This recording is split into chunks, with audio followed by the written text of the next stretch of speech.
చూసేవాడికి ఏం తెలుస్తుంది, మోసేవాడు బరువు అన్నట్టు ఆర్టిజన్స్కి మాత్రమే తెలుస్తుంది ఆ వర్క్ వాల్యూ ఏంటో. ఒక్క ఆర్ట్ పీస్ రెడీ అవ్వాలంటే ఎన్ని అవర్స్ కష్టం. Every piece is unique. అందులో న్యాచురల్ డైస్తో చేయాలంటే అదో పెద్ద టాస్క్. మెయిన్లీ ఇకో ప్రింటింగ్లో వాడేది ప్లాంట్ డైస్ మాత్రమే, నో హార్మ్ టు ఎర్త్ అనమాట. అంటే ఇప్పటిదాకా తెలిసి తెలియక నేచర్కి చాలా పొల్యూషన్ ఇచ్చేసాం.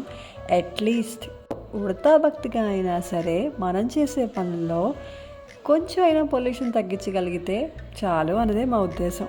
డౌట్ రావచ్చు, మరి ఎలా వస్తున్నాయి కలర్స్ అని. That's what natural dyeing is. మనం ఫ్లవర్స్తో, లీవ్స్తో, వుడ్స్తో చేస్తామన్నమాట.